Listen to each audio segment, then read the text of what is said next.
Chapter 7, the tribes, nomads and settled communities.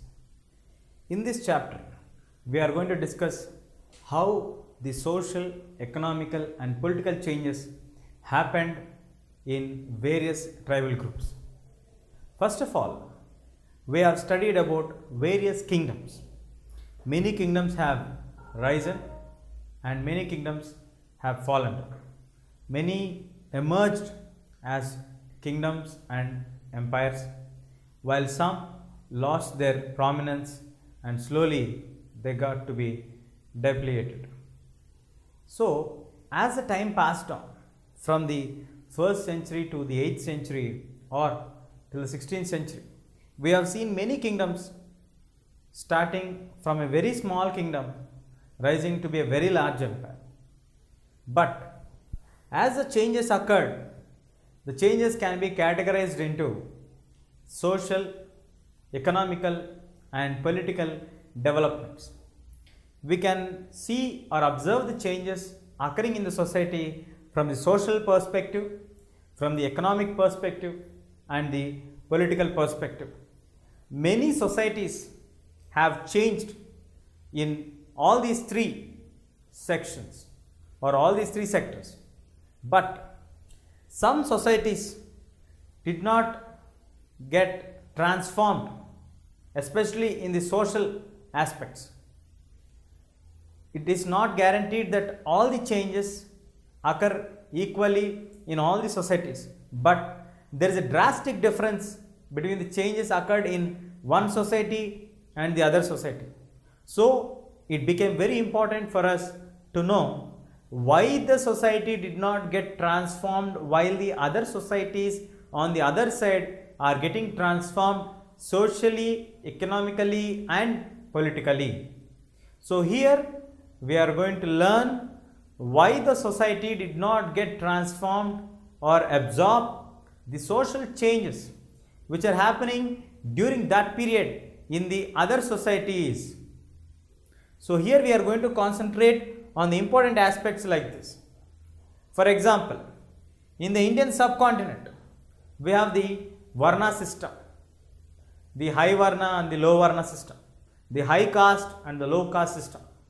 From the Manudharma Shastra onwards, we have the description of the Varna system, where the Brahmanas taught to the other groups, which are accepted by the powerful kings of that time. So, Brahmanas interpreted the Varna system saying that they have originated from Lord Vishnu's head, while the Kshatriyas have originated from the hands or the arms, the Vaishyas from the thighs and Sudras from the knee to the leg part of Lord Vishnu. So, here we have the 4 Varna system which has been accepted in the Indian subcontinent by almost all the societies, and we can see the difference of high caste and the low caste. We can see the social inequality on a very large scale. We can see the caste hierarchy for the Brahmins giving in the top priority, and we are also going to study how this caste system has become detailedly to the grassroots level that everybody can understand it, and became very rigid during the rule of Delhi Sultans and Mughals rule. So, in this chapter we will be concentrating on how the societies are different from the other groups. If they are different, why are they different? What made them to be different? How can this happen when the other societies are getting transformed and only this society is not getting transformed? What are the conditions that made that society to be in the same old pattern while the other societies are changing? Beyond big cities, the tribal societies exist.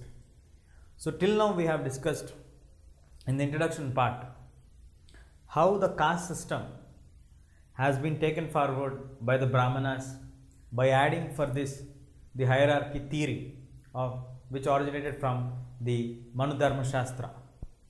Most of the societies accepted this one. This started to grow larger and larger during the period of the Delhi Sultanate and the Mughals rule. But There are societies which did not have the divisions of the caste system at all during that period also.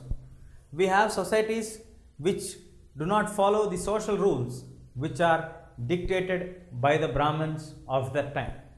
They completely opposed the divisions among the humans.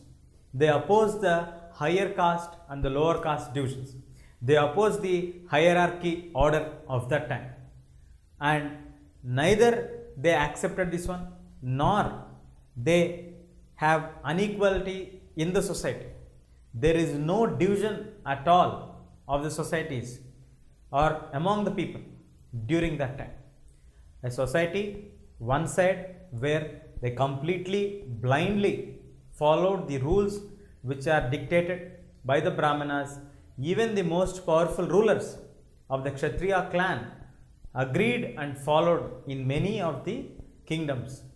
On the other hand, we have the societies which did not acknowledge any of the social differences, any of the social divisions, or any of the caste discriminations, and they even did not acknowledge the inequality concept, the division between the people of one and the other. So what are these groups known as? That societies, that group of people who did not recognize or follow the same lines how the society is divided at that time, that group or that society is called as tribal society. So here comes the tribes. These tribes have a different custom. One important reason why these people did not get transformed or got influenced by the caste divisions is they stay far away from these people.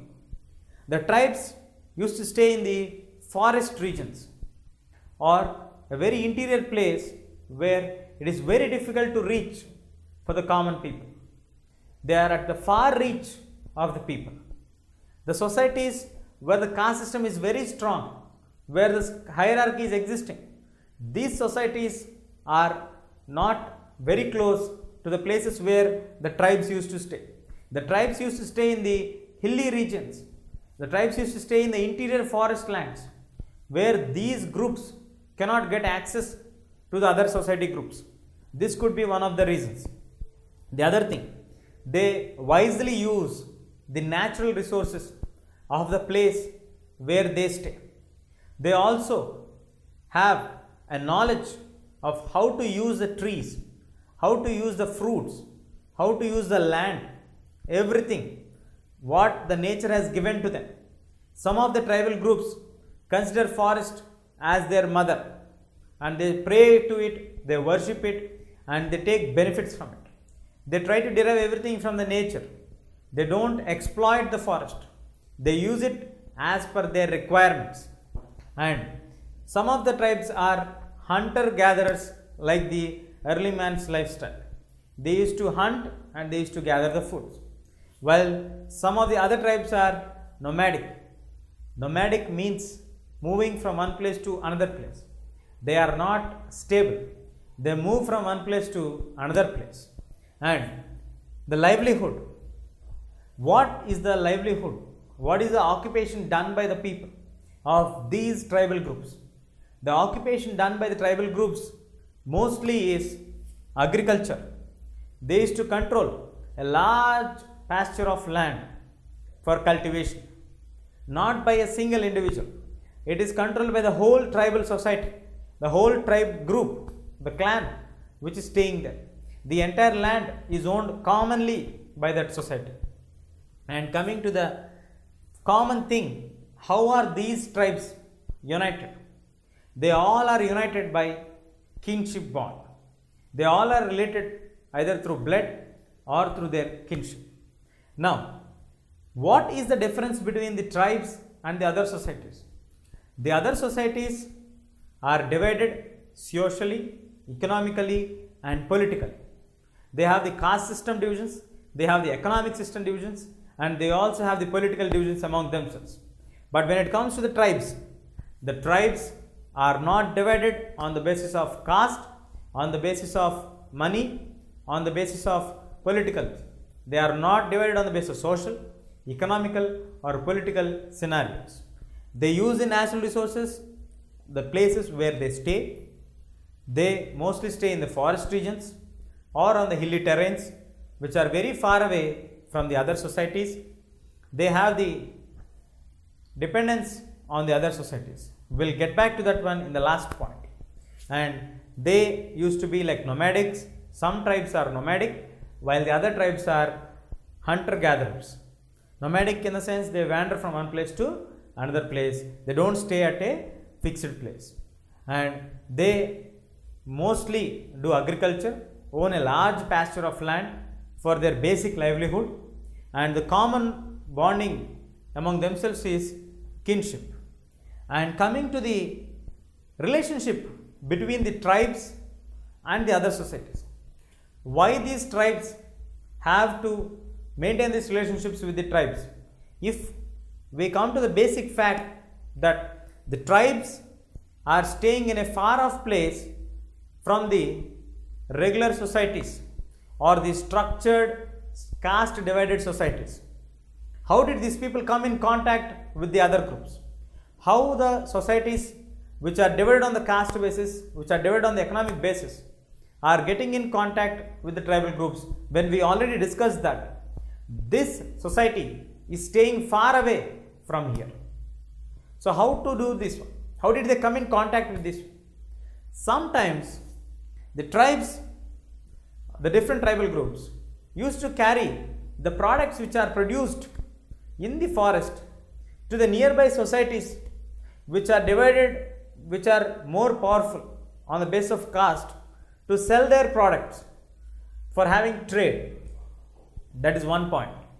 So in order to finish their work, they used to travel across the forest and sell their product, and they used to come back.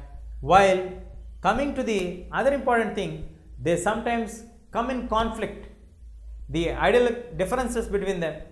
So they come in conflict with the societies which are more powerful and caste divided societies versus the tribal groups. So either because of the conflict or due to the mutual trade relations, the mutual interdependence, there is a necessity, there is a situation which gave a chance for the interaction between the organized societies and the undivided unequal society, that is the tribal societies. So let us now find out who are these tribes, who were the tribal people. Till now we have discussed what are the qualities of the tribal societies or what are the features of these people. Now coming to the point here, why the tribal societies have to come in contact with the other structured societies. We have established the reasons for that. One, due to some interdependence between them. If they have some products in the forest which they need to bring it to the outer societies and sell it, encash it, and then go back. And at the same time, when sometimes where they come into conflict with the other societies, like this they came known to the other groups. But now let us learn who are these tribal people. The tribal people are this category people or this people. We don't have any clear specifications or inscriptions which gives us the details of who are the tribal people exactly are. One, because they don't have any written records. Historians or the travelers could not register any of the features of our tribal societies. That is the basic reason why we don't have much information about the tribal societies. The second one, there are no written records available for us in any manner. And the other thing, how did the generations people, the other generation people or the next generation people come to know about the traditions, the customs and the culture of the tribal people? So for that, they used to follow the rich customs and traditions by passing it over to the next generation through the oral method. They used to explain to the next generation people what has to be done when there is a marriage, what has to be done when someone passes away in the tribal society. Like that, they pass it on through the oral methods. Later part only, the historians started to register these oral traditions, and that's how we have very little knowledge available for us about the tribal groups. And they are found, where are these people living actually? In the eastern part, in the western part, or in the southern part, or in the northern part. They are found in everywhere in the Indian subcontinent. Every nook and corner, we have one or the other tribal society living. Now these tribal societies are, some of them are very powerful, while the others are very weak. Let us now learn which tribal groups are very powerful. First, let us take from the western part, Punjab. During the 13th and the 14th century, we have the Khokars, who are very powerful tribal group in 13th and 14th century in the northwestern part, followed by the Gakars, and we have Kamal Khan, who is one of the nobles of the Mughals after the Khokars in the northwestern region. And we also have the other groups like Langas and Arguns, who are from the Mughals, who were subdued by the Mughals in the Multan and the Sindh region in the northwestern part of India, in the Afghan region. And in the Balochis are the other tribal groups who used to be in the northwestern part, and these powerful tribal groups are again divided into small clans under different chiefs. So the tribal society has its own structure, has its own divisions. The society is again redivided into small clans under an individual chief who takes care of all the traditions, customs, cultures and everything. So in Punjab we have the Khokars, then upper part again after the 14th century we have the Gakars, where some of them were part of the Mughal Empire also. Then in the Mughal army they had powerful positions. In the Multan and the Sindh region, till the Mughals subdued them, the powerful people are the Langs and the Arguns, while in the north and western part we have the Balochis. Like this, we have some clans which are very powerful in the tribal societies also, who are able to come in conflict with them, and they are able to conquer large areas under their control for more than a century, and later they were subdued by the Mughals or the Delhi Sultanate rulers. Let us now look at the other important tribal groups which are very influential in different parts of the subcontinent. First, starting with the western Himalayan region, where we have the tribal group of Gadis. Their main occupation was, they are shepherds. They used to do the cattle rearing, especially sheep and goat. Then we have the Marwars, the other tribal groups who are spread across in other corners. And coming to specifically in Gujarat, in Maharashtra and in Karnataka, we have the Kolis and the Berads, the tribal group staying there. And Kolis are found profoundly in Gujarat region. The other tribal groups are Koragas, Vettars and the Marwars, and various others used to stay here across the continent. And in the northeastern part, we have the two famous tribal groups who are very powerful and dominant. Those are the Nagas and Ahoms. Along with the Nagas and the Ahoms, we have various other tribal groups also staying, but we have some more information about the Nagas and Ahoms when compared to the other tribal groups. Then where did these people stay? The Ahoms and the Nagas used to stay in the northeastern region. And coming to the central part of India, towards the northeastern state, that is in the Bihar, Jharkhand region, we have the Charos, who emerged as a very powerful rulers of that region in the 12th century period, who were later subdued by Raja Man Singh, who attacked them, who is the general of Akbar in 1591, and he tried to subdue them. He took lot of amount from them or lot of booty from them, but he could not subdue them completely. Later, the Cheros were subdued by Aurangzeb in the 17th century. And coming to the other regions of Orissa and Bengal region, we have Mundas and the Santals present in the Orissa and the Bengal region.